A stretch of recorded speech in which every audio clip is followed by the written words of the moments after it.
Hey, James, welcome to the show. Thank you. Good to be here, Jered.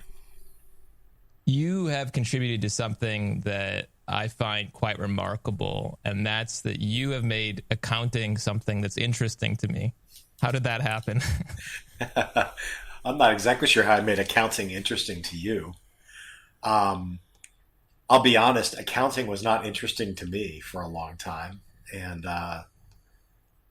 I like to tell the story about the fact that I had been working shortly before I started in my current at Intuit, where I am now. But shortly before that, while I was working at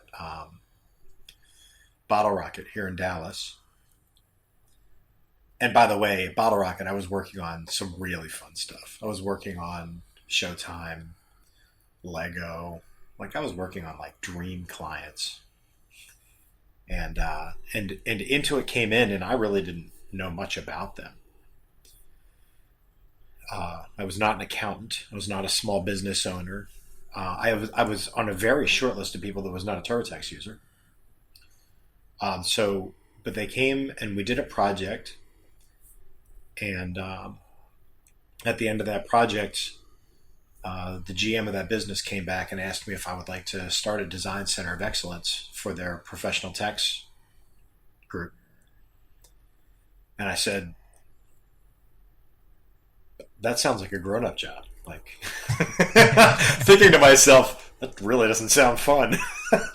uh, and, uh, and, and man, I was wrong. It was really fun, and it was really interesting and really, sort of meaty work, you know, um, sort of building uh, an understanding of accountants and their clients, and then the relationship that they build over time, and then the um, infrastructure that you use to sort of tie that relationship together with things like being able to chat and upload documents and sort of translate requirements. And yeah, it's one of the more interesting design challenges I've ever worked on because it's so vast and it turns into this, into it's an enormous ecosystem, and now I'm smack dab in the heart of that. So it's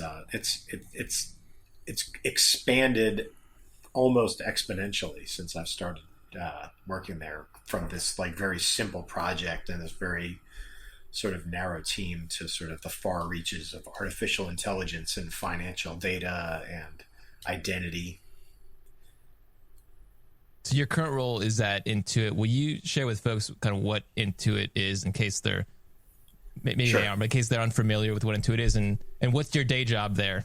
Yeah. So Intuit is a software and platform uh, company that is focused on financial compliance software for consumers, small businesses, and the self-employed, and then also partners with banks and third-party developers and the government and a lot of other kinds of strategic partnerships. And the idea is to help um, you and me do our taxes, do our books, stay compliant, and find more money.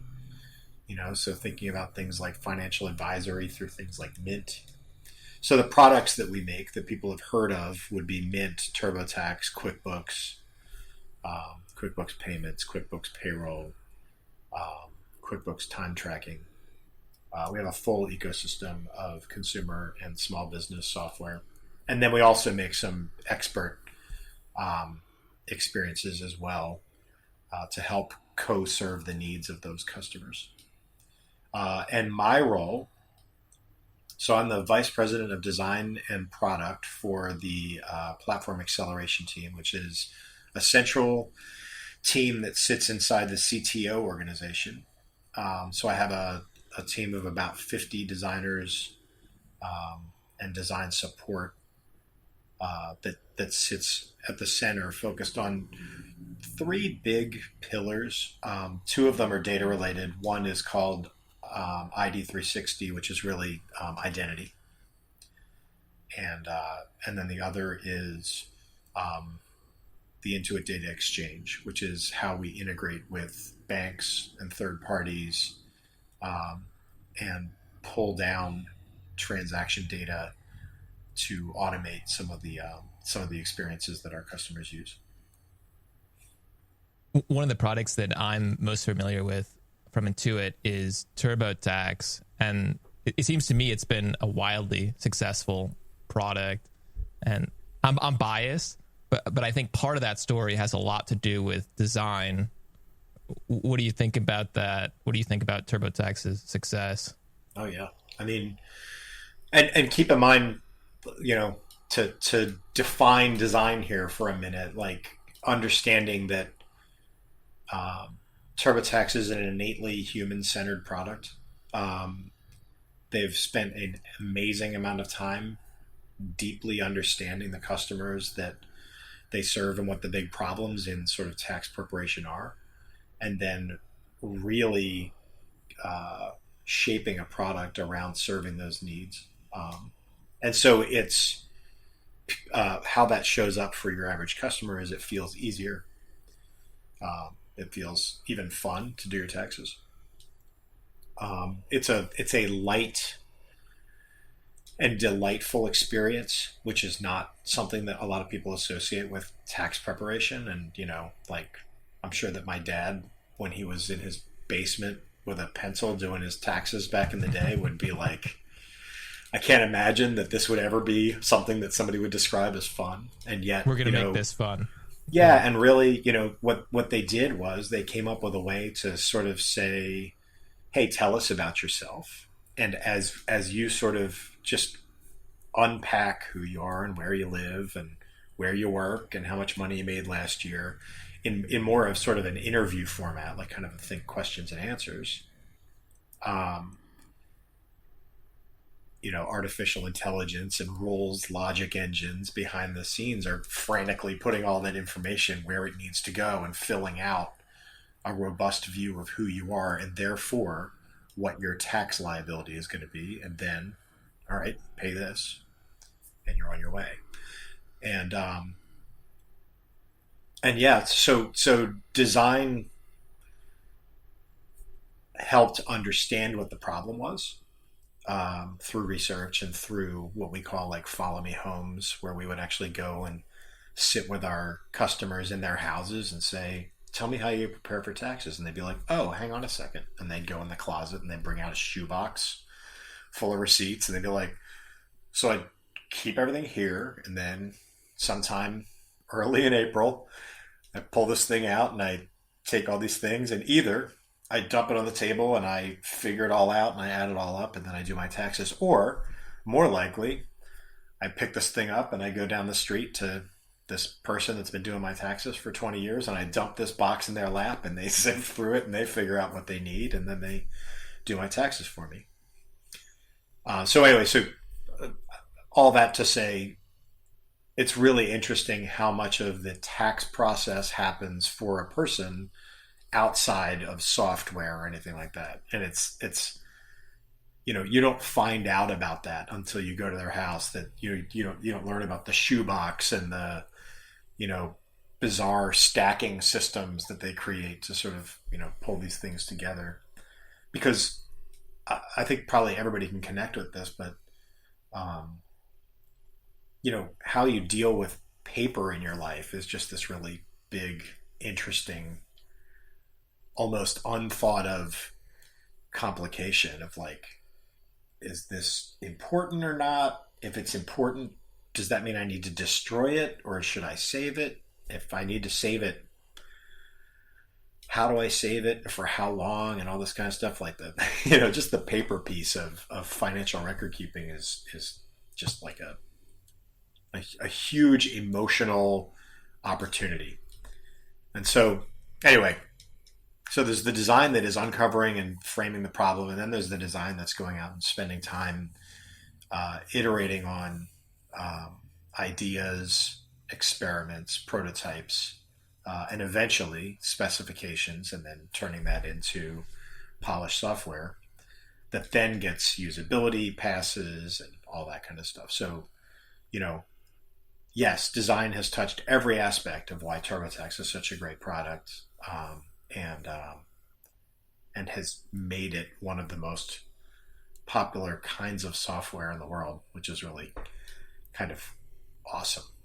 To think that you could take something that was so painful and manual and turn it into something that people really truly consider something they look forward to. Yeah, it sounds like these designers are, like you said, shaping the experience through understanding the customer's problems and needs. And this, I think, for many will be a very different definition of what design does as a function. Is this a separate category of design, or like where are the designers that are making things pretty and, choosing the logo and choosing the color of the button? Well, we have some of those too. I mean, we have designers of all kinds at Intuit. I mean, I would sort of pretty simply break them down into 6 categories, but I'll be honest, every designer is unique. We have product designers. We have content designers who shape the narrative of these products, sometimes literally writing the words and sometimes just helping to sort of work through the experience of how story unfolds through a product. We have design research. We have design operations. We have design technology, and we have service design. And each of those plays their own role. And then we have differentiated things like inside product design. We have people that are more on the visual side and more on the interaction side. And so to sort of break those down for you, one might focus more on how it looks, the visual vocabulary that we would use, everything from the colors and the, how we round the corners of the buttons with a specific radius, and illustration and photography and things that actually even lean into our marketing design world. And then on the other side, you've got the interaction designers, and they're thinking about the customer's journey. They're thinking more about the way a customer might migrate, not just through a single product experience, but through our ecosystem. Many of our products actually exist on multiple services. And so you might start on your laptop, you might ask or answer an additional question on your phone. You might get a notification on your watch. So really thinking about a full ecosystem of how you design for interactions across a broad variety of devices and contexts. That's sort of the product design realm. And then service design is really sort of thinking even a step above all of that to really understand what are the ultimate customer goals all along the idea. If you think about doing your taxes as a service, and there are pieces of that the software does, and there's pieces of that we might actually enlist an expert to help with, or artificial intelligence, or a third-party app to be integrated with. So service designers help us to orchestrate how an experience comes together with a variety of different kinds of inputs. And then I think this is blowing up the understanding for a lot of people. They're like, this is far more value and like different contribution than I maybe expected from the title design. Yeah. And then there's like this whole nother realm of like, design technologists. These are like hybrids. Like we start to get into some things like part designer, part engineer, who's like a really valuable prototyper and sort of like a bring the design intent and the engineering capability sort of together and really make them sing. And a spectacular kind of opportunity there for us to co-own the process of delivering. And then design operations. These are people that understand who all these different designers are and how to best allocate them to make sure that work gets done, and sort of pay attention to our projects on time and all that kind of stuff. But then also, are designers doing okay? So they've got a really interesting role where they go back and forth between sort of like almost like a program management kind of a view, and then also kind of like a a team health kind of a responsibility. And that's quite cool to have that kind of influence on the team. And I feel like I haven't talked about research. I mean, design research, like the specialized skill of being able to go and deeply understand our customers from the very micro, like usability kind of what are your expectations around using this, and can you do that, and is it easier or harder than you expected?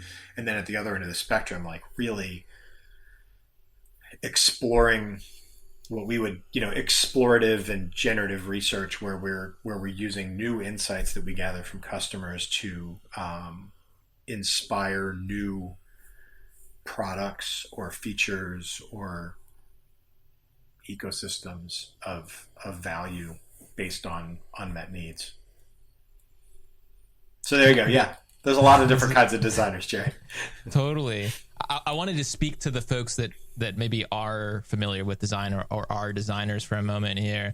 I have this mental model in my head, and you can tell me if you have the same mental model in your head, of companies that started with an understanding of human-centered design or potentially had design founders, and then all the other companies that didn't, and maybe that's like the 99.9% of companies, right? And that 99.9% of companies that didn't start with that understanding of human-centered design, that are on this continuum of how much design is integrated or human-centered design is integrated with the way that they develop software, the way that they develop product. And you could describe that as maturity or however you want to describe that, but they're on a spectrum of how much that's been integrated and adopted within the organization. Does that mental model make sense for you, or how does that fit square with you? Yeah, it does make sense. And there's a couple things to tease out here. I started my career in advertising design. And the first agency that I worked for was actually run by two creative directors. They were owners. And that presented an enormous opportunity for me in that design was sort of innately valued. I didn't have to spend a lot of time explaining what design did to my boss, right? Because my boss was basically like telling me how to be better at it. So that was really nice. And then when I moved into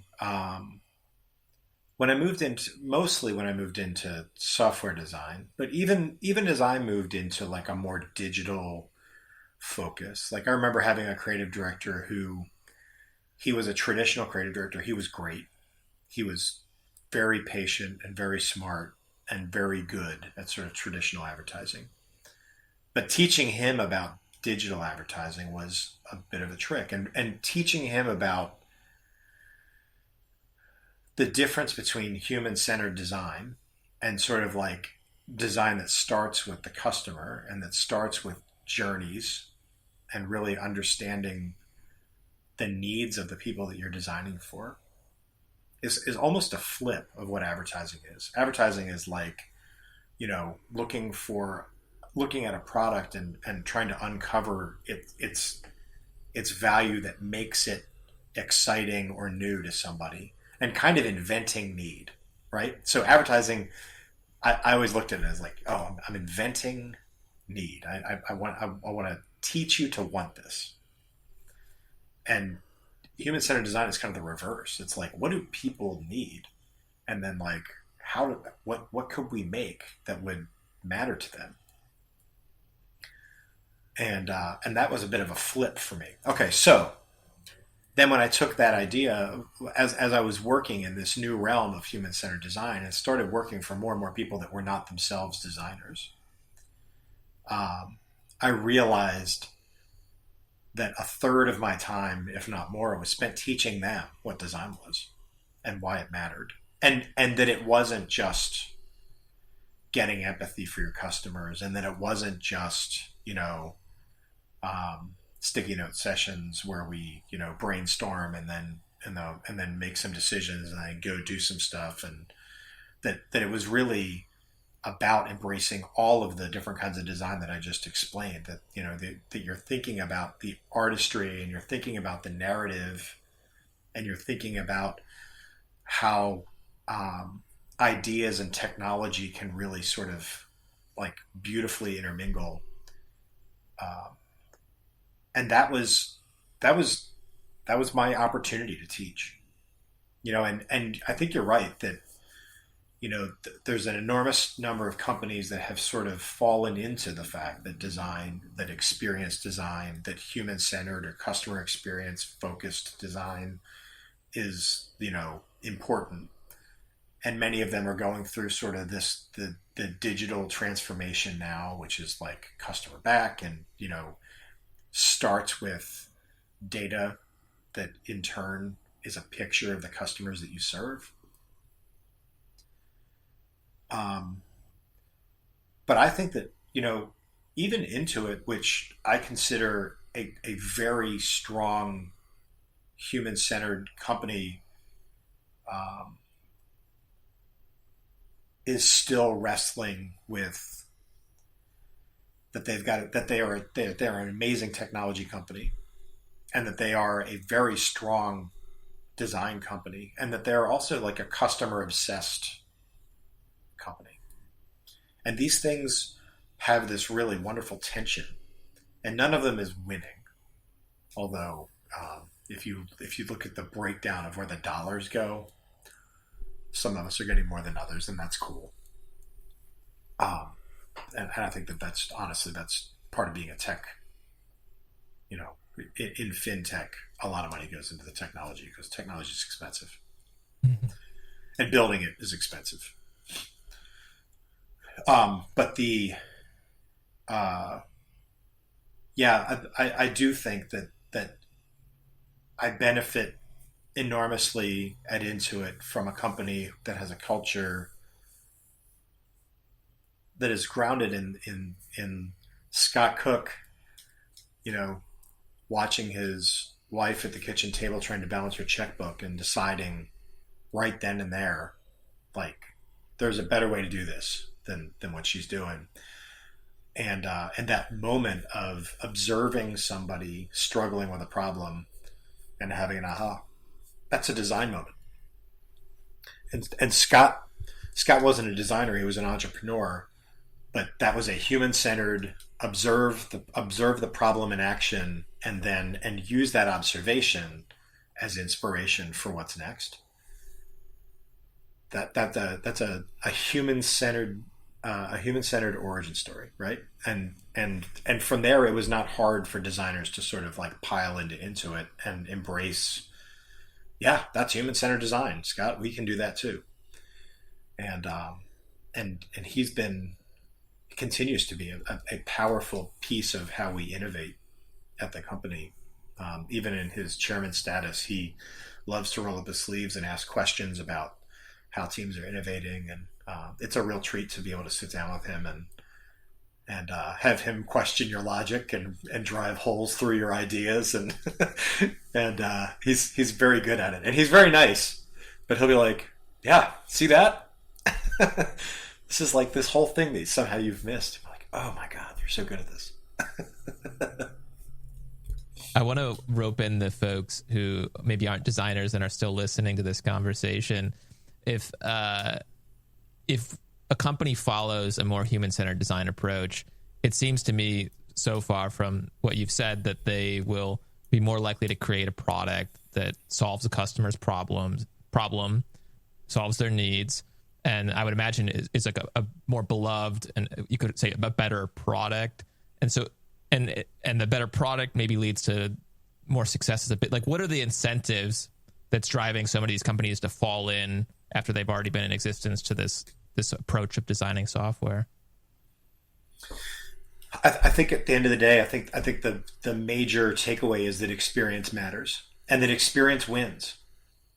And that if you have two products that are relatively parity products in terms of what they offer, and in fact, you may have one that is far superior in technology or feature richness, but the experience that people can connect with, and connect with not just like I understand it, but like I love it. The fact that people talk about the fact that they love TurboTax, right? Like we've created something magic there where we we've taken something and really flipped it completely from being this this drudgery and turned it into something that people look forward to. And that's it. I mean, you hear these comparisons all the time between Apple and Android has more feature-rich handsets, but somehow Apple just wins with design, and it's no secret that design leads, and it will be the differentiator, and experience will become the differentiator that turns people's heads toward one product.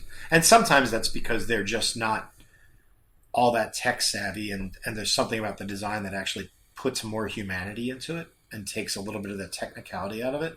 Some people love the technicality, and they're like, no, I'm always going to be an Android guy because I want the best power and the most robust functionality and all that kind of stuff. And that really speaks to me.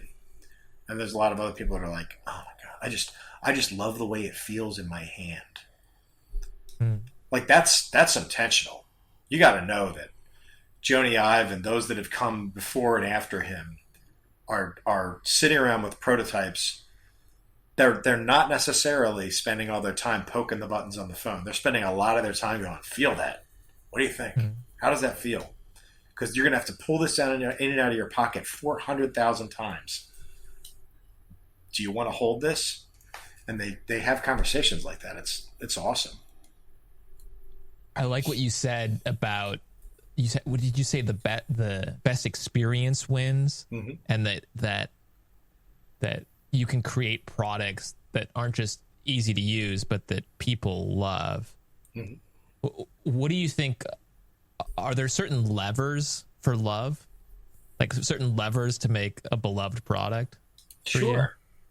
For me, I mean, yeah, I think that you have to ask yourself questions like, how does it make you feel? You know, you can't just sit down with, does it work? Does it work better than it worked before? Does it work better than the other thing over there? How does it make you feel? I mean, what's really interesting is that, like, just to go back to finance and compliance for a second, finance and compliance is math, right? It's math. There's not a lot of room for interpretation. How much money did you make? How much could you define as credits and expenses and things that you can, and you basically, you do a math sum, you come up with a number, and then you send that money to the government. It's math. But it's not. Because finances are horribly emotional. And people and their finances are like tied with guilt and shame and worry. And do I have enough? And am I paying too much? Like, all of the meat in doing taxes is about how emotional it is. It's not about the math. The math's the easy part.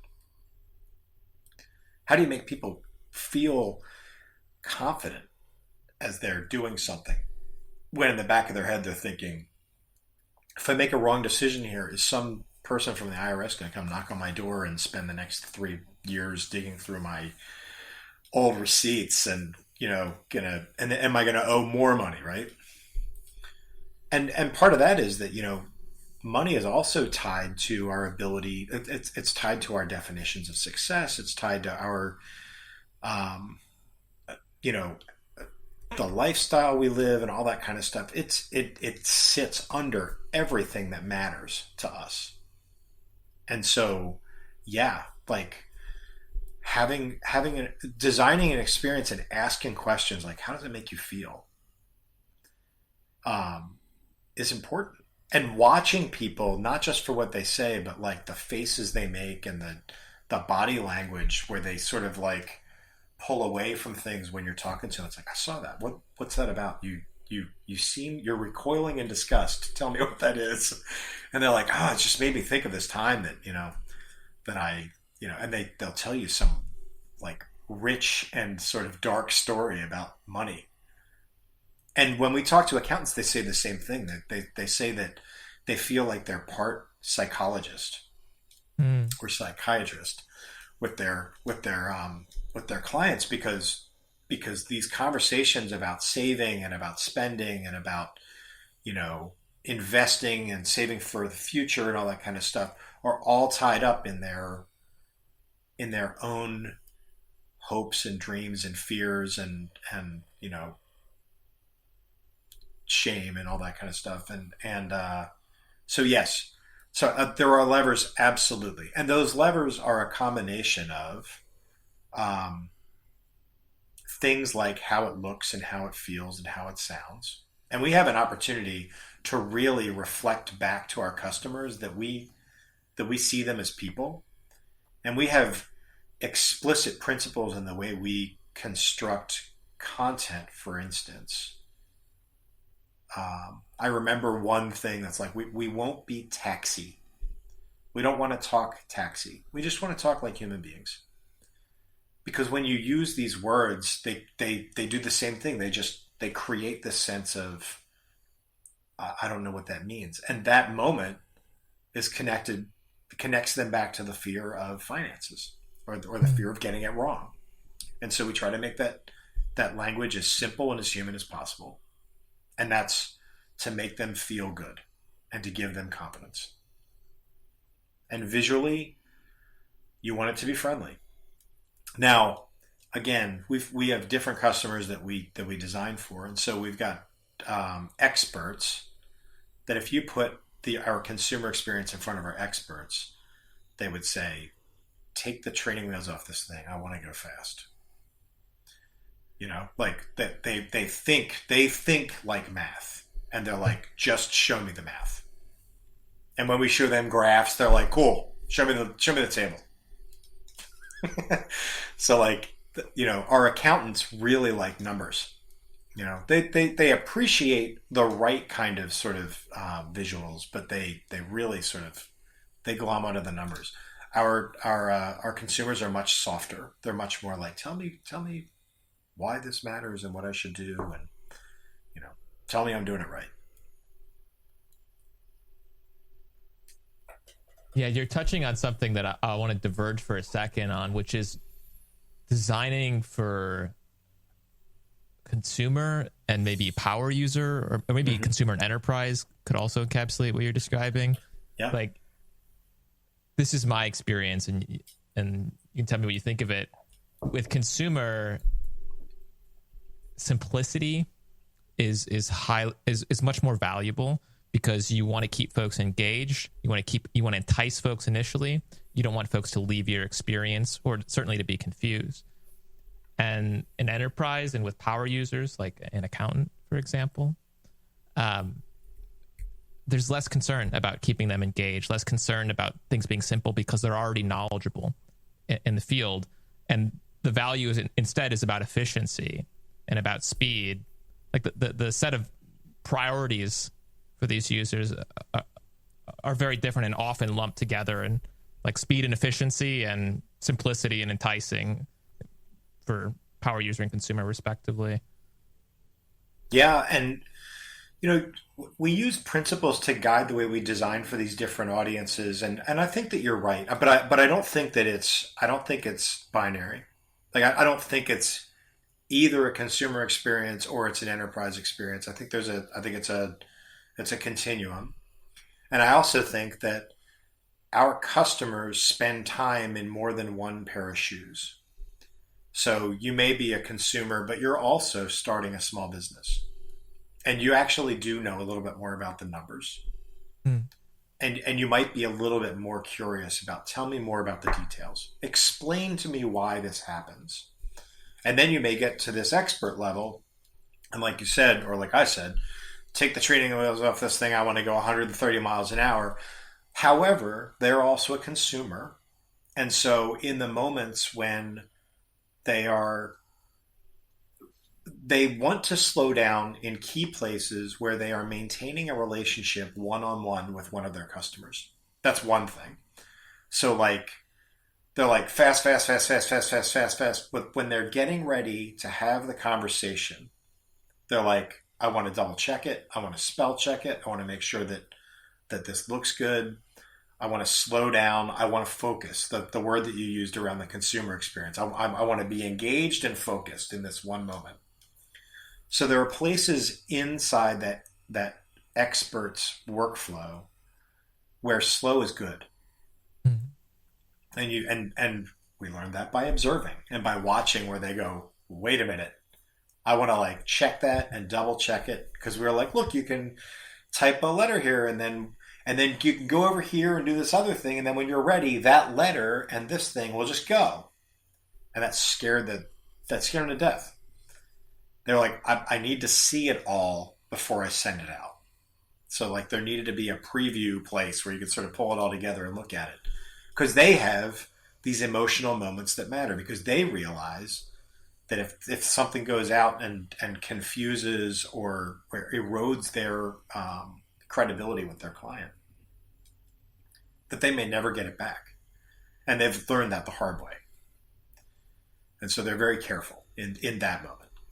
And then, like I said, so then somebody that values that enterprise experience when they're doing accounting, if they were moving into a different area of finances, like advising or something like that, they might not be as confident. They might be a little more like, okay, walk me through it. And so you might teach them with a slightly different experience than you do with the tool that they use to go 100 miles an hour. The other thing that's really interesting about enterprise versus consumer is enterprise is like, take everything and multiply it by my client base. So all these workflows, I'm going to have to do a lot of these workflows 1,000 times. And so if there's ways that I can like bucket those together, that I can do them all at once, and I'm sure that designers think about these kinds of things too, like, or really anybody here, like anytime you've got like 100 tasks, you look for like, okay, could I do for 50 people, like all this, can I just sit down and do 50 of these right in a row instead of every single time having to be a different thing? So the value of a batch action for an expert is magic. And then similarly on the consumer side, I think you're right that there's moments where we want to slow them down, we want to engage them, we want to focus for them. Then there may be times when they're a little more curious about, help me understand more about it, or take me to a more of an expert view. And so it's just interesting that there's a threshold, and that we understand and we're solving for like those sort of emotional needs all along that spectrum. And those are emotional needs, by the way. Efficiency is an emotional need. It's not the math that we think it is. It really is like, if it's because it's when you do that repeated thing the 30th time in a row that you're just like, oh my God, I feel like all I do is this one workflow. That's so frustrating. Frustrating is not math. Frustrating is emotion. And so we observe these moments where frustration happens, where concern happens, where reluctance happens. And we go, that's a moment that matters. And what we're trying to figure out is a combination of like, what's the expectation leading up to that action? What is the action itself? And then what do they expect to happen immediately after? Like, do we sort of like close the loop on that is done and you can move on? Like, do they have that sense of, I feel like I've gained the benefit that the product promised? Those are all important pieces of that, of designing for emotion. I feel like we keep going back, and I think rightfully so, with our setup definition of design to the customer journey. And right now we typically folks would look at it through the lens of visual, and you're bringing up the subject of, well, what's the emotional journey? What's the emotional journey that the customer takes? And there's nuance there, just because they're X demographic or, X type of user doesn't mean that they're going to always value the same things or always have the same emotion throughout the entire journey. It's nuanced and it changes. I think it's a powerful way of designing product, designing software. And yet I think there are many folks in design roles right now that aren't thinking about designing software in this way, or perhaps they feel like they aren't able to think about design in this way, and they're kind of relegated to roles of making things pretty. I wanted to introduce this idea of like, how do we, if you're a designer at a company and you're on that continuum of HCD, human-centered design adoption or integration, like how do you move the needle on that within your company? Well, you do it all the time. It's not a thing that you do once. It's going to be how you do everything. And I mean, I think the question you're asking here is around like, what is a designer's opportunity to influence, and what are the things that you use to do that? And I think about a couple things here. Designers have an opportunity to demonstrate and exert strategic leverage. This is something that I've written about, but really, because creative people are dot connectors, because we hear a data point and we hear another data point and we hear a third data point and we go, there's a connection there, there's a correlation there. That's interesting. That's an idea. And then as we hear many ideas, we go, those ideas are similar. Like we're very good at sort of like grouping things and sort of affinitizing and assimilating that, like, oh, these are the same. And I see designers having an opportunity to influence when they see those patterns and they say things like, we could make that a template and reduce the amount of time that we spend doing bling, bling, bling, bling, bling, bling over and over again. Let's create a process, a template, something like that, that basically reduces the time it takes to get to the real work. There's another one that is really around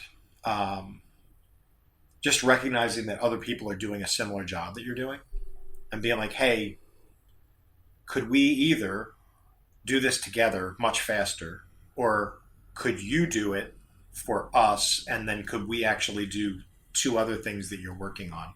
But seeing those connections where you can either divide and conquer or pull together to accelerate something quickly. And again, this is just about seeing and making the connections that we could be doing these things together. So that's a way that I see. And by the way, this is in pursuit of get time back, so that if your day job is really literally like coloring buttons for 8 hours a day, come up with ways to get time back and then spend the rest of that time not coloring buttons, but doing something different. Spending time with customers, for instance. And like, you don't have to even tell people. Carve out 2 hours in your day, say, I've got to go do a thing, it's for work, and then go meet a customer and share what you're working on with them, and then listen to what they say, and then just come back and say, I spent some time with one of our customers and I shared some things I'm working on. And you know that your boss is going to go, well, what did they say? Yep. You know what? Do you want to go with me next time? And like, you know, you build that kind of curiosity about, what do our customers think about this stuff? Let's go find out. I'll tell you what, I'll videotape the next one and then you can watch it. But you really need to meet these people first, face to face. So that's another piece, is like I think about the little ways that I try to coach a designer that doesn't feel empowered to go create some. And because what's awesome is that over time, as you start bringing your customers and the people that are building for your customers together, your engineers start to get a better sense of what they're building for and why it matters. your product managers start to have a clearer sense of what's more important. As a designer, you know where to focus your energy, and collectively, now you can really like own a product experience with a human-centered lens. And that's not like the perfect definition of human-centered design, because there's a lot of other things that go into really, really high maturity design, but like ways that you move the ball are create space to go do the work that you feel like is the right work to do that would impact the project strategically. Do that work in little bits and pieces in ways that you can bring stuff back to the team and share it with them. And they're like, wow, this is really interesting. Where's he getting all this extra data? And then use that to start to build the sense of, if we created more time to bring customers in, we could actually probably move much quicker. And the probability is that we will build something that matters for our customers. So the more time we're spending building this stuff in the dark, it's tremendously expensive to find out that you've built the wrong thing. It's much less expensive to go a little slower, spend a little bit of time with your customer, have a good North Star of what they really need and what they want, and then use that as how you build your roadmap. So, I mean, I like this strategy, James. I want to contrast it for a second. Sorry, did you have something else? Sure, yeah. No, go ahead. Well, what I like about it is that you're showing versus telling. And so the typical strategy I hear is, well, what's the right talk or what's the right book that I can send to my boss so that they really get design? They really get the way that design should be done at our company. And it's also inviting versus teaching. Like it's like often the solution I hear from folks is like, okay, you need to go to the leadership at your company and you need to tell them X, Y, Z, and you need to show them and you need to go and teach them and educate them. And just in life, but especially professionally, it's never been my experience when my agenda is to go and teach someone the right way to do something, am I very successful. Typically I'm met with resistance when that's my mindset going into a conversation. I'm going to teach them the right way to do this. And what the process that you're describing here, I think one of the things from my perspective that makes it powerful is that you're inviting people to participate in the process and then see for themselves firsthand the value of that process. Yeah. I mean, hope so. I mean, I think part of this is that you just have to trust them, that they'll see the value and they'll see it much faster than they would, to your point, if you just sort of set up a presentation and waved your hands at a lot of people about stuff. Because, scaling design influence involves a lot of things. And sometimes it does involve things like lunch and learns and stuff like that. But I think that at its core, teaching design comes from understanding our customers, tying what we're making to the outcome that matters to them, and being ready to be wrong and being ready to learn from that. And this is the other thing that I think is really interesting is nobody questions when they're right. It's so easy to just be like, well, of course I'm right. I'm smart. I know what I'm doing. It's not until you're wrong that you're like, I wonder what happened. And you're sort of forced to sort of back up and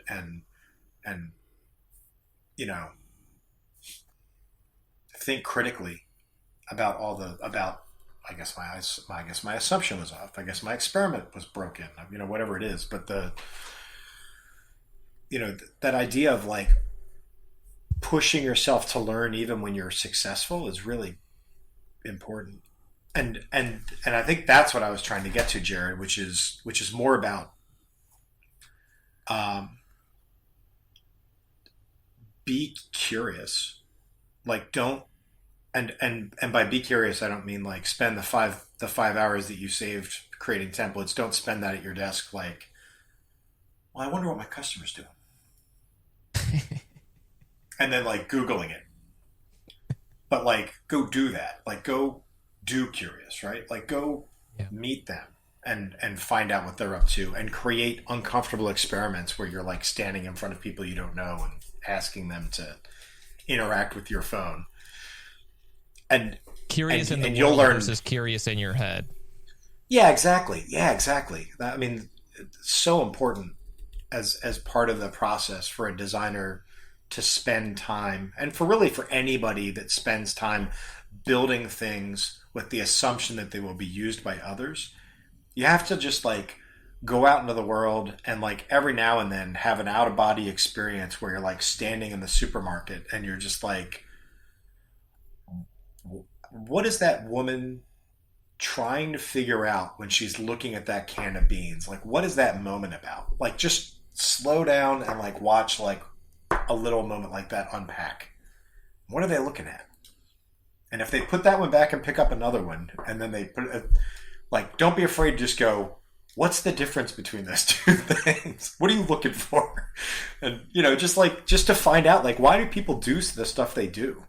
And my wife would be like, you know, that's really creepy and you probably don't want to do that all the time. And I'm like, I can't help it. Like, I'm super interested in how people make decisions and that kind of thing. So I think that's part of the designer mindset, is that I'm a student of behavior.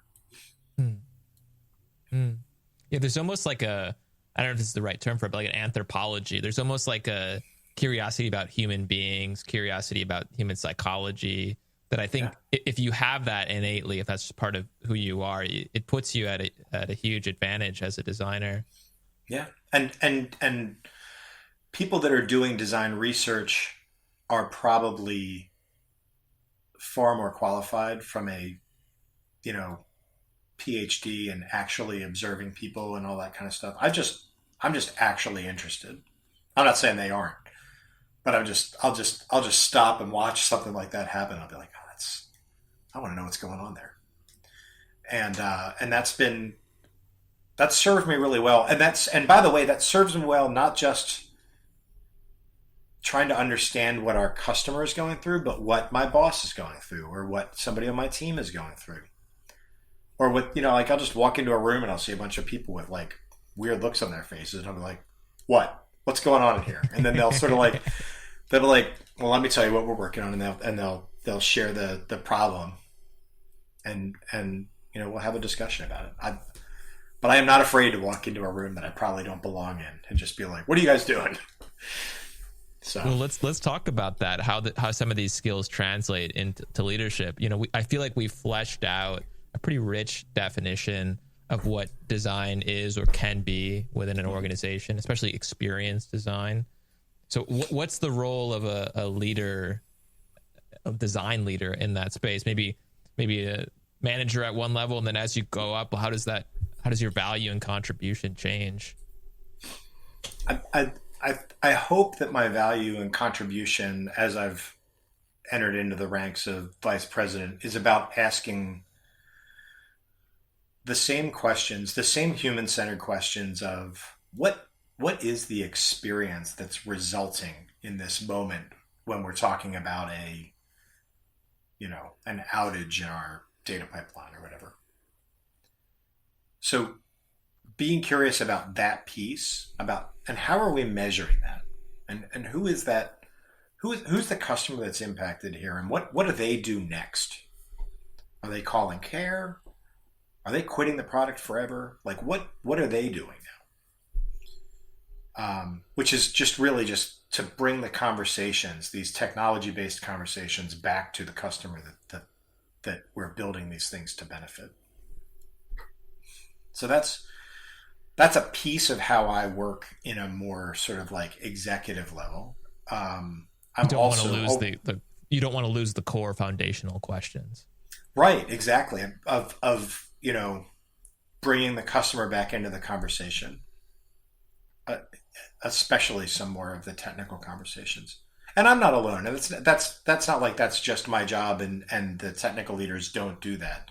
In fact, I'm quite impressed at how often our CTO and other leaders ask questions.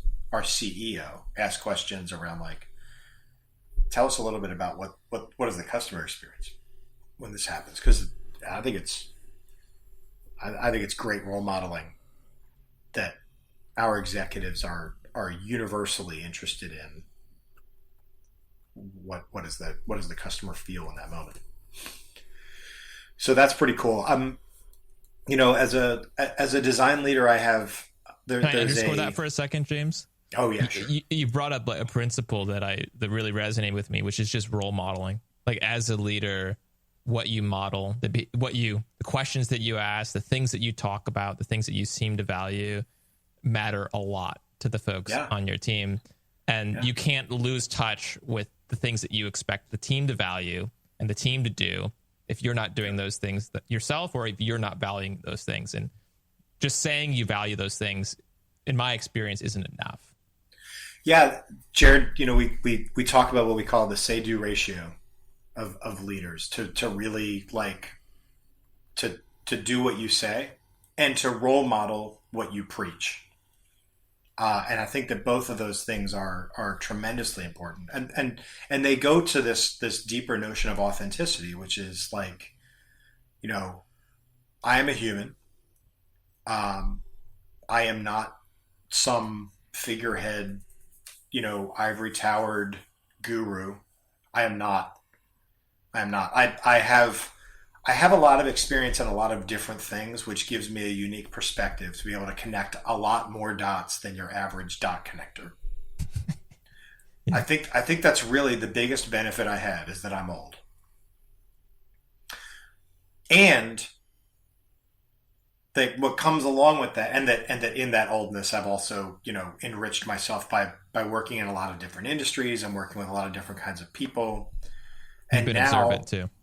I hope so. I mean, I believe I have been, and then along with that, now I've sort of built a bit of a platform, and now the opportunity is to push what I've learned and opportunities into the hands of as many people around me as I can. So looking for opportunities to enlist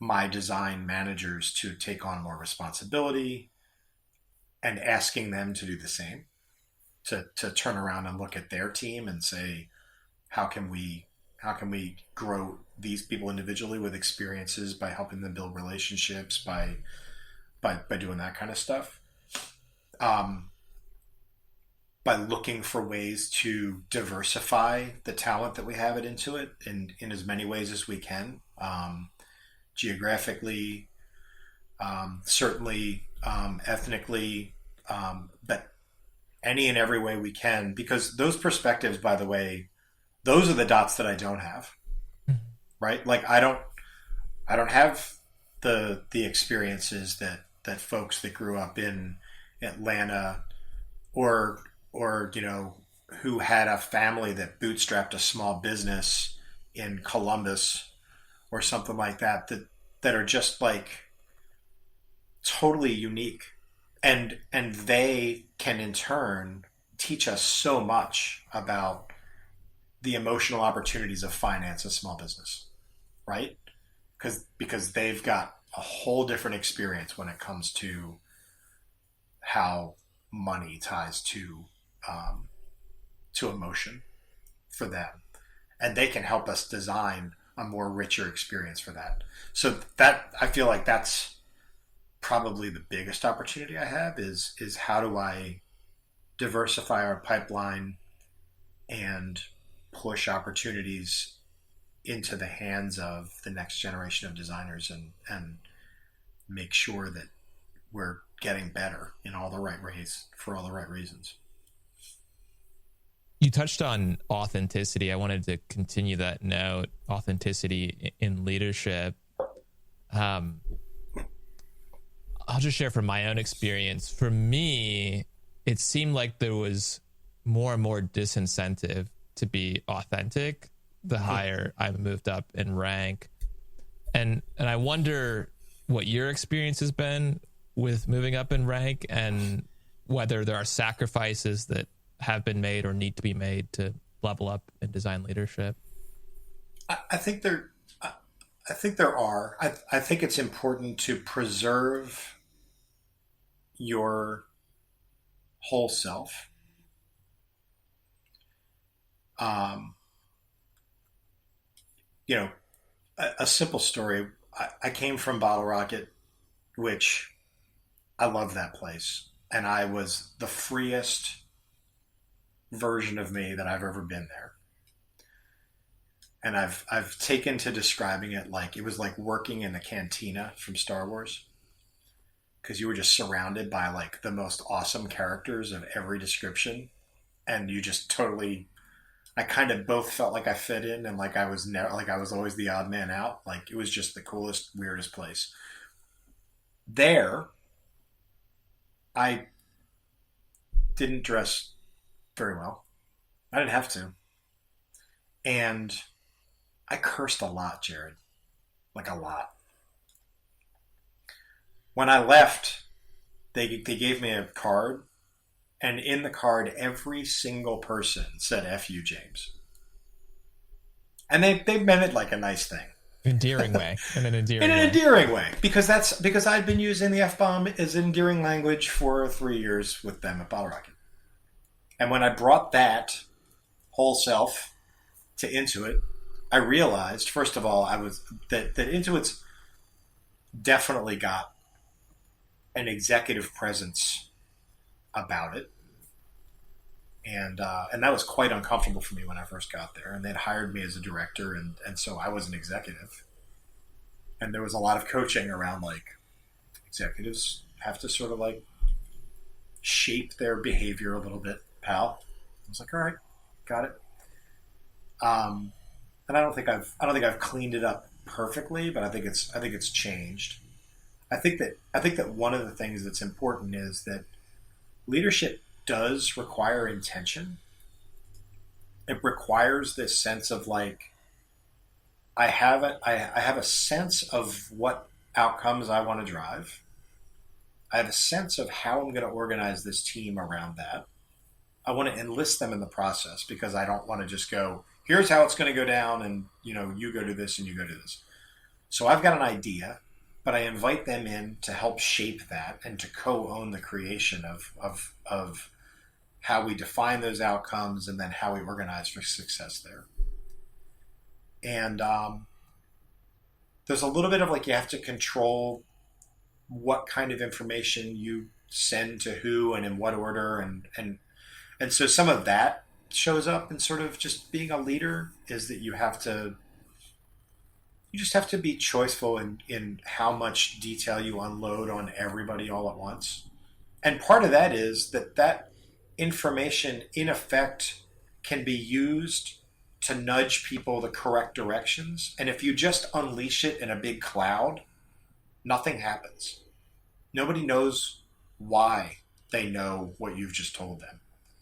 So it's important to sort of structure the way you share information in a way that actually moves people the right direction, or else, it's like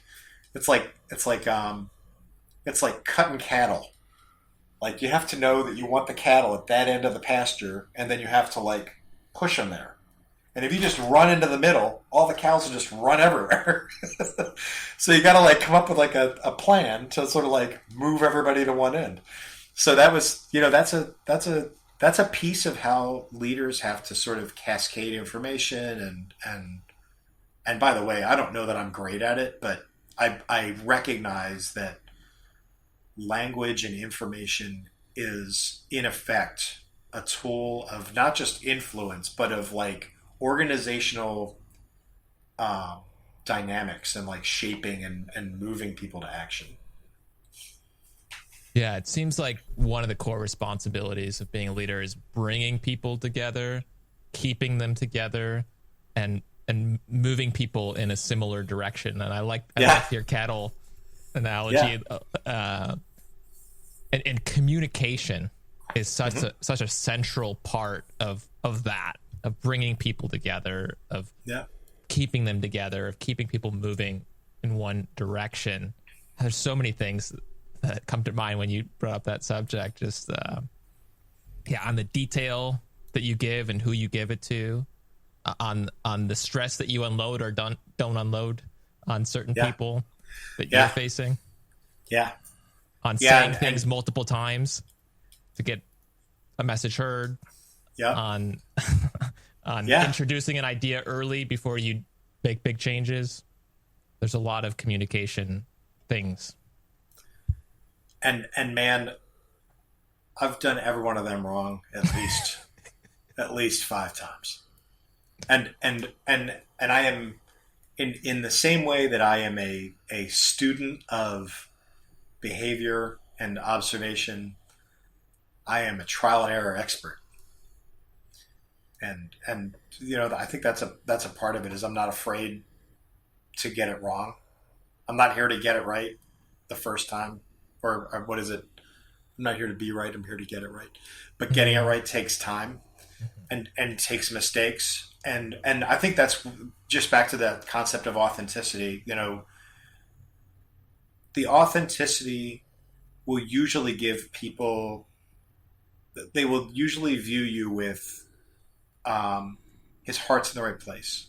He has the right intent. He may have done it wrong, but he has the right intent. Because we know who he is, and we know that he is in it for all of us, and he's not just in it for himself and all that kind of stuff. I think that I'm pretty comfortable sharing about myself and about my life and the fact that I haven't always gotten it right, and I think that helps others. Back to this concept of role modeling, it helps others to feel like it's okay to take a risk and to be wrong and to learn from it. You said heart in the right place. That resonated for me. Like, this is like a broader topic for me of just compassionate leadership. And I think there's like a cliche quote, like, people don't care what you know until they know you care, kind of thing. Oh, yeah. Yeah. But I think there's truth in that. Like, I think absolutely, it's much easier to garner respect and have people listen and influence people if they know that you care. I mean, my first 3 to 6 months at Intuit, I was all about the work. And I was like, because the work was not good. And I was just trying to figure out like how to do that. And I stepped out of Bottle Rocket, where I had built over time tremendous credibility and tremendous like autonomy. And people, like, I could talk about the fact that something was not going right. And everybody sort of leaned in, and they would be like, oh, yeah, I see what you're talking about. And they would agree. And then they would like, I'm going to go fix that. And I kind of expected the same thing when I was like, look, this is all broken. And they were like, you don't know anything about me. You don't know anything about us. You don't know that we're not even focused on this right now. And I'm like, but it's broken. And so it took me a long time to realize that, from that leadership point, I had to actually sort of zoom way out, meet individual people on the team, spend time with them, build relationships with each of them, help them understand what I was about, help them understand, not just in a presentation, Jered, not just in here's a 1 hour overview of James and who he is and what matters to him, but in tighter settings where I got to understand what they were about, and I was like, oh, this is how I'm similar, or this is how we complement each other. And then once I had a better sense of what I was working with, then the cool thing was that then when I picked up the work and I said, this is broken, and I'd be like, hey, you and I were just having a conversation last week about how like you were interested in helping fix things like this. What would you do here? And that person would walk over and go, yeah, we've been talking about a design system that would actually help us to address a lot of inconsistencies like this. So gradually, like if you start with the people, then when you see the problems, now you've got a sense of what weapons you have at your disposal to go sort of attack these problems. And that was a big leadership learning for me, was that as a leader, it's all about them. And you learn who you have, and then you bring them in, and then you ask them, well, what do you see? and see if they even see it at all. And if they don't, then you've got your moment to go, this is what I see. Oh, yeah. Yeah, I see that too. All right, cool. Let's talk about what we might do about it. Who's responsible for that? And then we would start backing out and thinking about journeys and all that kind of stuff. But anyway, the I think the big takeaway here for me was just that marching into a new organization and immediately attacking the work without understanding the team was, well, it was detrimental. And actually, I had to undo that damage. And there were some people, I think, on that team that I never got back. It seems to me that central to your success has been, like you said, trial and error, but also like taking feedback and learning from the response that you get from other people in the world. You're nodding. Yeah, I am a product. I am a product, and I get better with feedback too. Yeah. Yeah. I mean, in the same way that we really appreciate it when people tell us about the things that are working and not working with our products. I love it myself. I think it's highly effective, and I try to be as active as I can with providing feedback to the people on my team. In the moments like that, you see it, like, ooh, that thing you just did was awesome, and then also over time, like you said, repetition. Do you find that genuine feedback is harder to come by as you increase in rank within a company? I don't know. I mean, probably. I do think a thing that has occurred to me is that the fact that I've got this vice president title strikes a little bit of something akin to fear or reluctance in the hearts of people that are lower rank. And I get that. Like, I understand that, like, there's this power dynamic about that can make people feel shy about expressing the fact that they're disappointed or they expect more. And I'll be honest, it's not always easy to hear when they do. Yeah. But I grow so much from those moments, and I try very hard to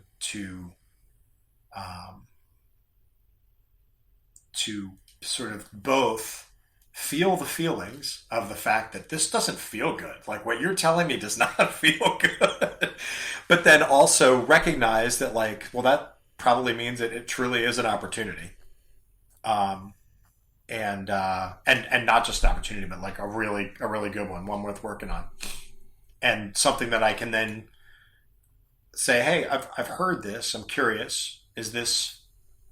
Would you agree with this? And then again, there's people that like, there's people that I'm pretty sure will give me the honest truth, and there's people that'll probably sugarcoat it for me. And so that's a process in itself. It's sort of like taking feedback and dimensionalizing it, making sure that it's not just or that like any good qualitative research, you want to dimensionalize it. You don't want to just like make a left turn based on one comment from one person. You want to make sure that that's actually got elements of validity, so that you don't oversteer on the comment of one person in a way that all of a sudden now the whole organization is like, wait, what? Why are you doing that? You've always been doing it like this, and we really like that. Well, I got some feedback that one person didn't like it. It's like, well, we do. So that's been good to make sure to sort of like get second opinions. The experience of the critical feedback not feeling good and managing your emotions, acknowledging your emotions, but managing your emotions is, I can really relate to that. And yeah. I've had to learn to become so conscious of my response to critical feedback, especially when I get feedback from reports or peers. like, because I want to be a part of a team and an organization, and I want to foster a team that is able to take feedback, because I want to improve over time. I want to achieve greatness, and we're only going to do that if we can improve every day or every week. We can only do that if we can have this feedback cycle. So I got to model that, going back to our role model discussion, and my response makes a big difference on whether or not I keep getting feedback. Yeah, I was thinking about the emotional response that I have. It's not anger. It's interesting, if you're moving at 40 miles an hour and you don't feel it because you're perpetually moving at 40 miles an hour, and then somebody says something to you that basically causes you to slow down to like 3 miles an hour unexpectedly, like, ugh, that's the feeling of that feedback. It's like I've been moving like this at this pace, and the thing that you're saying hits me at this place in my stomach like I just stomped on the brakes of my life. And that's what that is, because now I have to question, because and it has to do with inertia. Because feedback is also about, you're going to change direction now, probably a little bit, which means that you're going to have to slow down, and you're going to have to then, restart.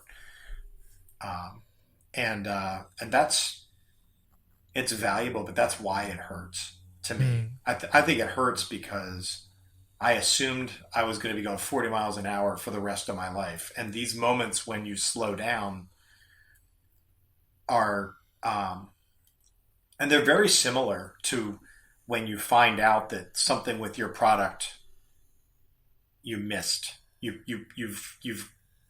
were wrong, and you're like, oh, I wish I was right because we were going fast.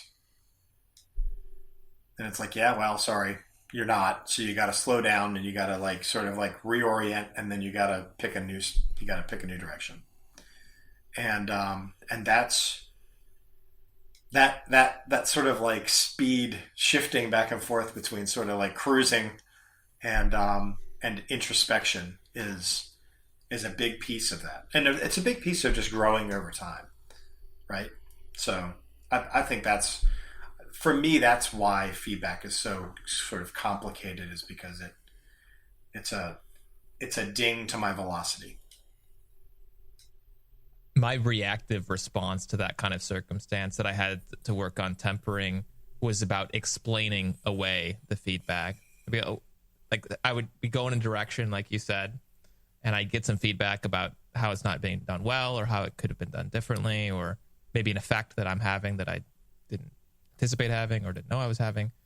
And my impulse immediately would be explain it away. Well, here's what you don't know about this, or here's the context that you're missing, or here's what I've learned about this person, or here's what I've learned that often that's not helpful at all to give. And if it is, it certainly shouldn't be the first thing that I say when someone gives me feedback that pulls me to a stop like that. Yeah. Yeah. Well, I think that's right. I think, in effect, we are attempting to preserve our velocity. But wait a minute, before I stop, are you sure? Are you sure? Yeah. I mean, Intuit's a very feedback-rich culture. This is the first place that it's really been operationalized for me in a way, and I've been coached on how to do it better and how to receive it better. It's an enormous piece of the way we operate as a organization. And so I've learned a ton about how to do it better, how to coach people through that kind of stuff. And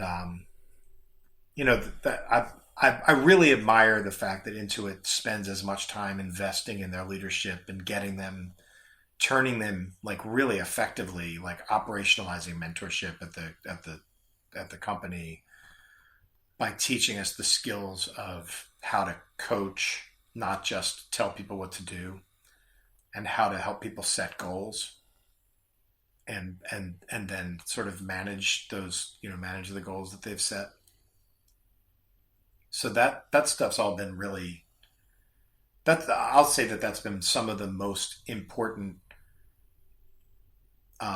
influence in shaping me while I've been there, has been really, you know, developing out the leadership aspect, which is really about like helping earlier career designers and others to find their path. You and I have talked prior to this conversation about being approachable, and you talked about the importance of that for you as a leader, being an approachable leader, someone that folks feel open to talk to. Yeah. I'm curious, and it seems to me that that's a strength of yours as a leader. I'm curious how you think about discovering your leadership strength. Like, I'm imagining, someone who has got their first report on the design team, and they're a budding design leader, and they're thinking, okay, well, what am I even good at? And like, what kind of leader am I going to be? And how do I know what my strengths are? Do other people tell me, or do I take a test? Like, how do I figure out what I need to lean into? Well, it's basically feedback. Although I will say that I've done some more structured stuff. I've had a couple executive coaches.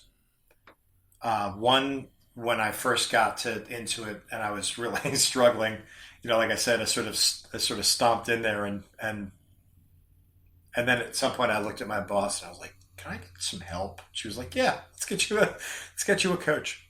And so I worked with a guy, and one of the first things he did was, he had me do sort of a self-assessment, and then he said, "Now give me, 8 to 10 people that you work with in various, like, people that report to you and people that are your peers and people that might be like above you or whatever. And we're going to collect feedback from all of them about what your strengths are and what your opportunities are." And again, you want to talk about like some tough reading, because now it was 360-degree feedback. 50% of it was constructive, not constructive, but like positive. Like, right. These are your strengths. This is what you're good at. Love reading that part. Well, it's funny. I mean, you kind of, it does feel good, or it just doesn't feel like anything. It's like you kind of agree with it and you go, well, yeah, that's, we all know that. Like, everybody knows that about me. That's transparently who I am. And there's some bright spots. They're like, oh, and among one of them might have been, he's totally approachable. I'm like, cool. And then I think they like to use the words, and then there's a shadow to that. And the shadow to that is that he's not always operating at the right altitude or whatever. And so, approachable, and I've heard that over and over again, that I am one of the most approachable executives in Intuit, which may mean that I exude the least executive presence of anyone in Intuit. This is the right? It could mean that. It could mean that.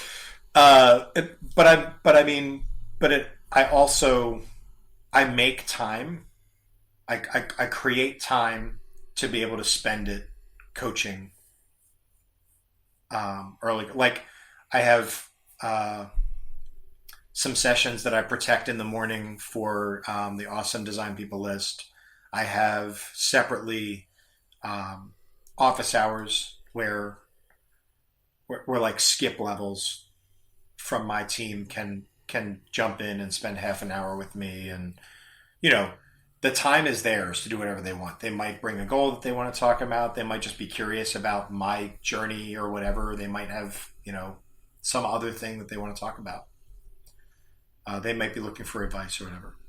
So I've created space and pockets for that kind of stuff, and then then I write, and I occasionally I'm invited to speak, and I try to gear those conversations towards, and I try to keep them not highfalutin. Like, I try to keep them very sort of grounded on, like, things you can do today. And Jered, very much like I talked about, like, hey, as an early career designer, look for, connect dots, create patterns, and look for ways to basically create space for you to have more impact doing different work. And so anyway, so the strengths and shadows thing that shows up there, I believe that's where that whole approachable thing showed up for me first, was in one of these 360-degree feedback sessions, which I took very hard. Like I took the last 2 sheets of that 4-sheet report and just like sat there and just read through them and just thought to myself, God, I suck. Like I'm going to be terrible forever. Yeah. And a lot of the things that were criticism are like he should be doing and all this kind of stuff. I was like, well, I don't want to do that, and so I don't think I'm going to be successful here. And the coach was like, hang on. This is not about like you have to do all the stuff on this list. This is just feedback. You can literally just throw this whole thing in the trash now. You've read it. Yeah. You've read it. You've thought on it. Surely some of it is going to stick with you. Something in there you're going to agree with that's going to become a thing that you go, that is my strength. And something in there you're going to agree with and say, that's probably one thing I should work on. You're like, that's all it has to be. And I was like, all right. And he's like, what do you see in there? And then we had a conversation about it, and then we worked on those things. And 3 years later, I had another executive coach. The process was almost identical. The feedback was actually quite different, which was cool. It meant that I'd really moved. The needle had moved tremendously. There were different things that they were bitching about down there. There were still 2 pages of things that were wrong with me out of a 4-page report. But what was called out was different, and it was cool because it had also leveled up. It was much more like, oh, good, they're expecting me to be showing up at a level that's above where I am, and that's helpful. The first stuff was like, he's not really showing up even as a director yet, and that was the part that was really kind of throwing me off. Was that I felt like I was failing, and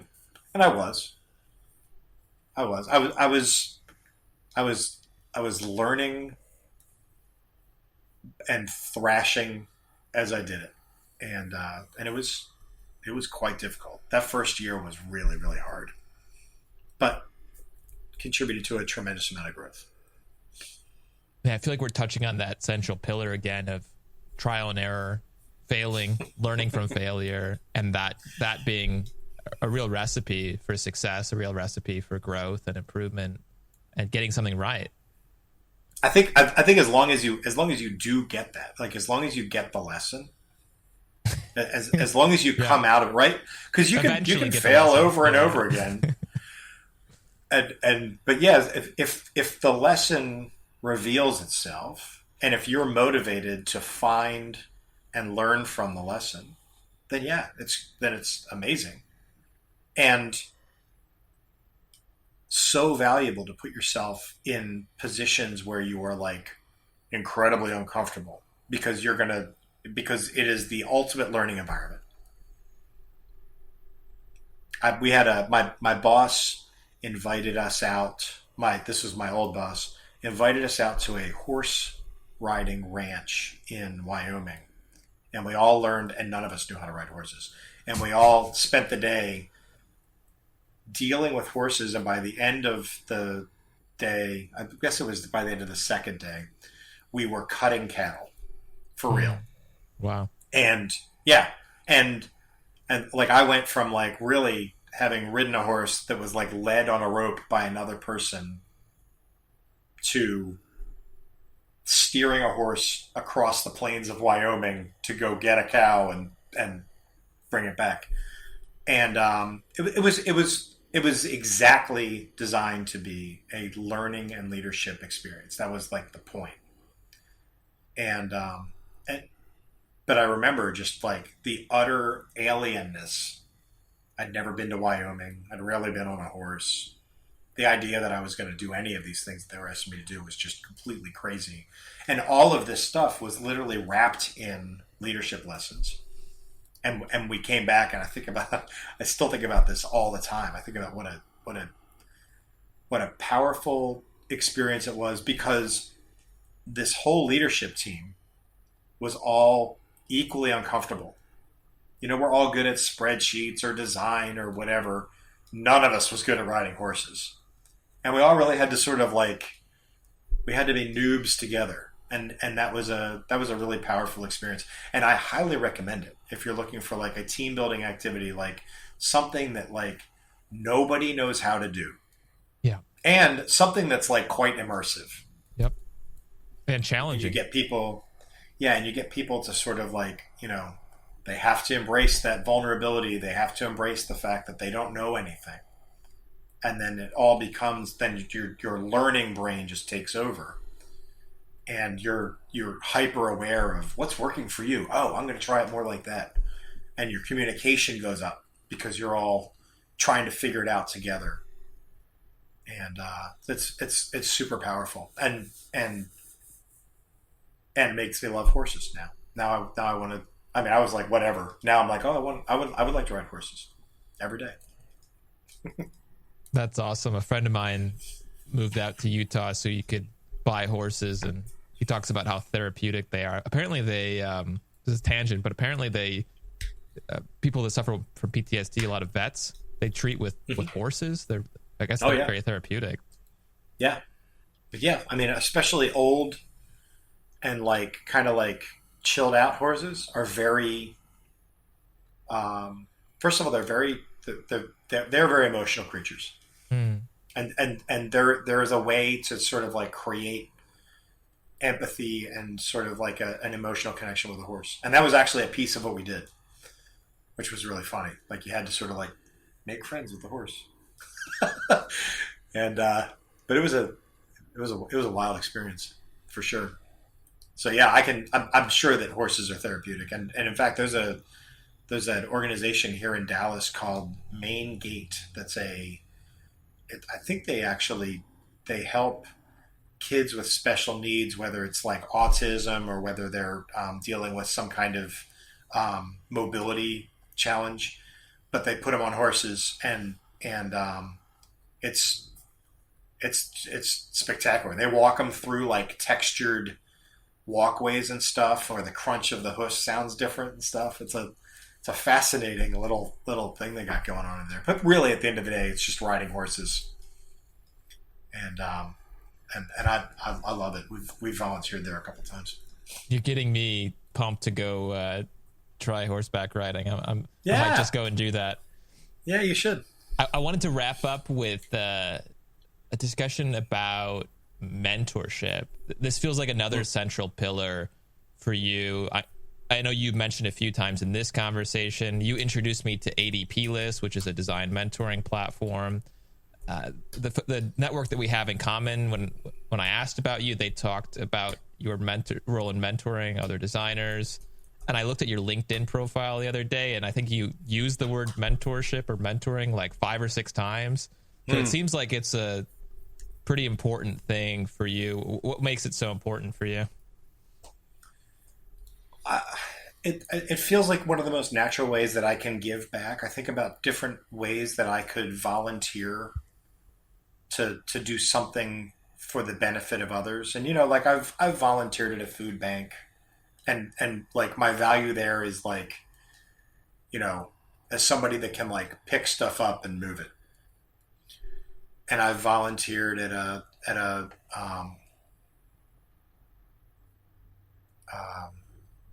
at a different place with similar, well, at that main gate thing, and did like physical labor. And I'm thinking to myself, like, I'm really not great at or particularly motivated to do a bunch of physical labor. Is there another way that I could give back that's a little bit more, honestly, a little more impactful, a little more strategic, and maybe leverages some of my skills or my experience? And then the ADP thing sort of landed in my lap, and about that time, or maybe right before, there was a manager that was working for me, and he had started doing this thing. He's like, I'm gonna just take a phone call every Thursday morning. I'm just gonna open a Calendly and let designers sign up to be mentored by me. Cool. And at the time, I gave him a lot of grief, actually, because he was like a newborn father, and he was kind of like under a lot of pressure around a lot of different kinds of things. And I'm like, and his house was under construction. And I was like, do you have time for this? And he's like, listen, this is for me to be a better manager. And I was like, all right. And he was absolutely right. It was a transformational opportunity for him. And I watched him do it. And I thought to myself, this is great practice. It's great practice for managing your own team. And there's no baggage around, like, I've got no vested interest in whether or not this person succeeds. And so I can give them my purest, personally motivated questions. Like, I don't have any context. Yeah. So in fact, it actually forces me to build the context by asking a lot of really good questions. And well, I don't even know if they're really good questions, but just a lot of questions. And that in turn,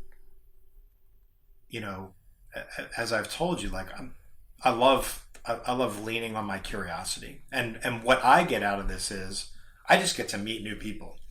And one of my favorite questions, which is pretty usually the first one when I have these conversations, is, where are you?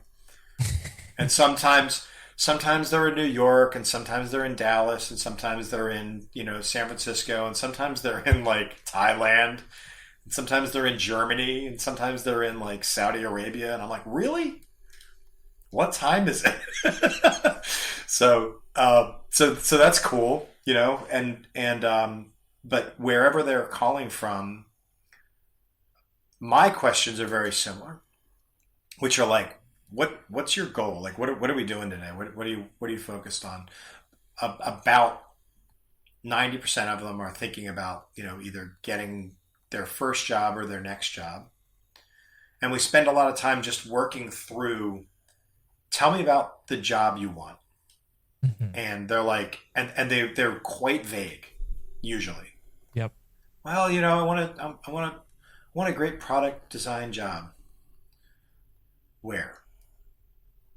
I don't know. San Francisco? I mean, like, where? Like, what company do you want to work for? Doing what? Like, I'm trying to get to like, and one of the things that I'm coaching them on is, you need to get kind of specific here on what your dream job is, and that's your bullseye. And like, little known thing that I learned from watching my son do a couple of years of archery: if you aim for the bullseye, you will probably hit the target. If you just aim at the target, you will probably miss the target. So the more specific you are about what you're aiming for, you'll probably get close. And so many times people are like, I just want a job. And I'm like, no, you don't. Because there's lots of jobs out there that you don't want. So let's get clear on what you do. And then, so you sort of, you figure out like what their ideal state is. And then it's like, well, where are you now? And you talk a little bit about like, what do you feel like are the barriers between you and that job? And basically we're doing, Jered, a very short gap analysis of like defining like, what's the hole between where you are now and where you want to be. And then like, what could you do? And start to ask questions around it. It's really, honestly, at the end of the day, this is design. This is the same process that we call design for delight at Intuit, which is basically define your problem statement, define your ideal state, brainstorm ideas to approach that ideal state from where you are.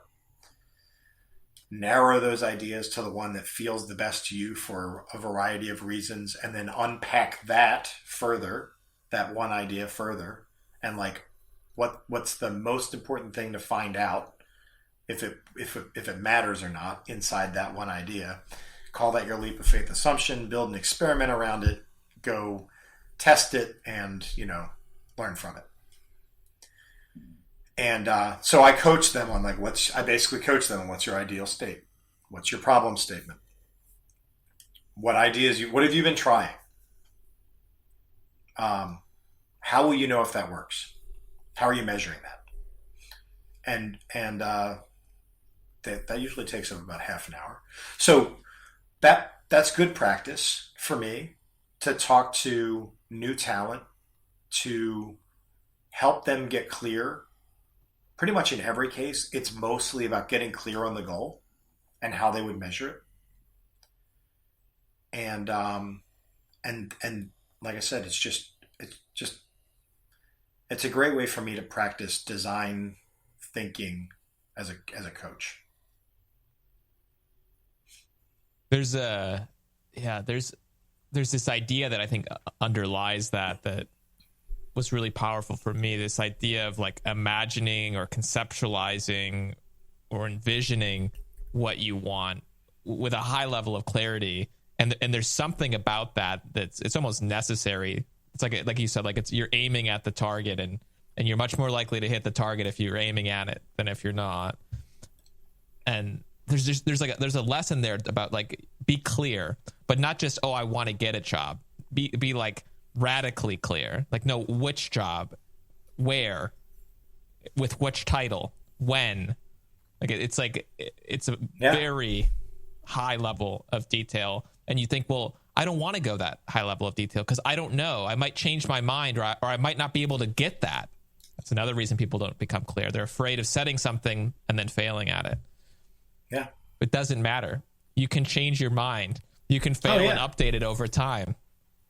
But if you fail to get clear, you significantly, in my experience, diminish your chances of ever hitting a target at all. Exactly. Well, and a couple things that I've coached people on, like the dimensions of time is an important one, because like I asked somebody, like, where do you see yourself in 5 years? I remember specifically asking this to a woman that was on my team.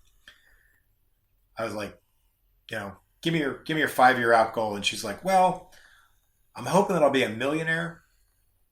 And I'm hoping, and she was kind of laughing about that. And she's like, I would like to be, I think I should be doing some, I hope I've done one public speaking thing by then. And I'm like, in 5 years? Yeah. I'm like, okay. And it was funny because first of all, it's important to name the things, because especially if there's any chance whatsoever that I can, and I could, I was like, well, I can take that one and I can make it happen right now. Yeah. And I said, I've been asked to be a keynote speaker for an upcoming design conference. What if you co-present with me? Mm. And she was like, okay. And the funny thing is that now, since then, and by the way, she was great. And she made me 1 billion times more interesting, because our presentation ended up being sort of like about, well, I talked about my talent strategy. I talked about sort of like the 3 elements of a talent strategy and what they are. And she played back like, here's what that felt like as an employee on his team. Here's exactly what we did. And it was cool because she gave me credibility, and all I did was give her a platform where she could basically be herself. But now she speaks all the time. She's like a sought out speaker. Wow. And that was like a year ago.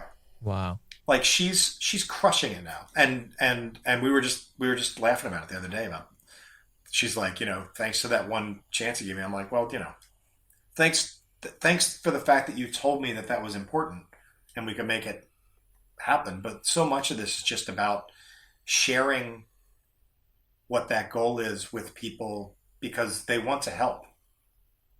They're like, oh, I know somebody.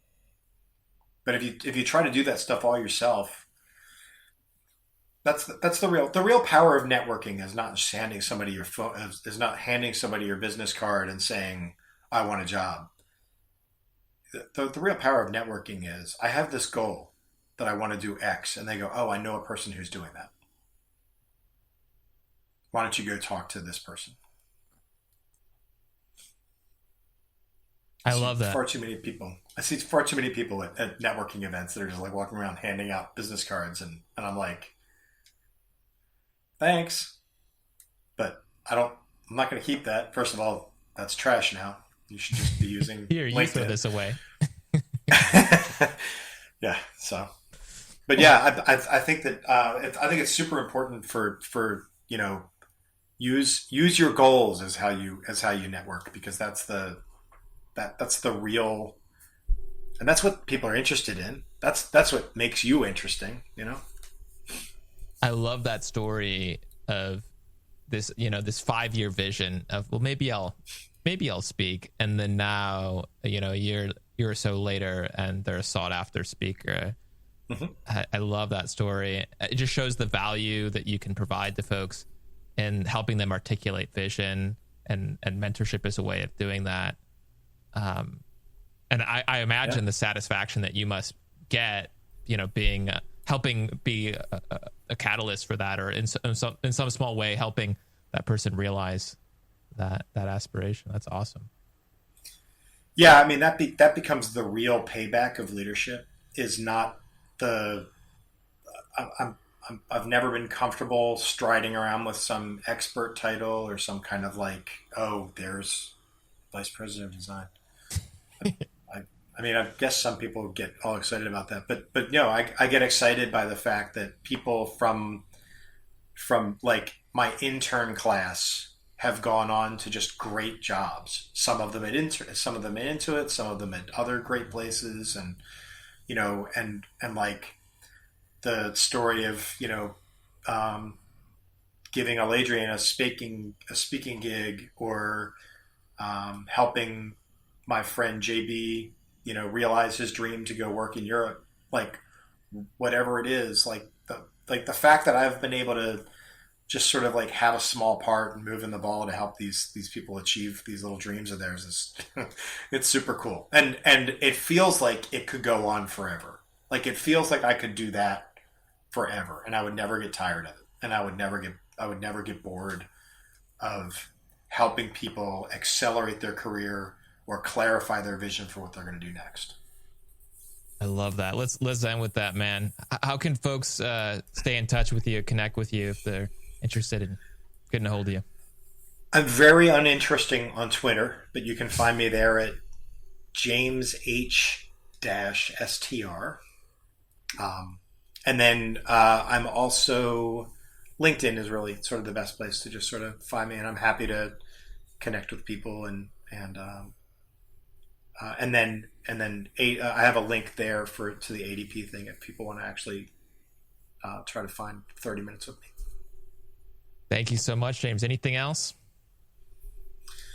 No, I really appreciate the opportunity, Jered. Thanks for the discussion and the questions, and thanks for introducing yourself to me. And again, like you put it out there, and now we've got something to talk about, and now I'm on a podcast. I love it.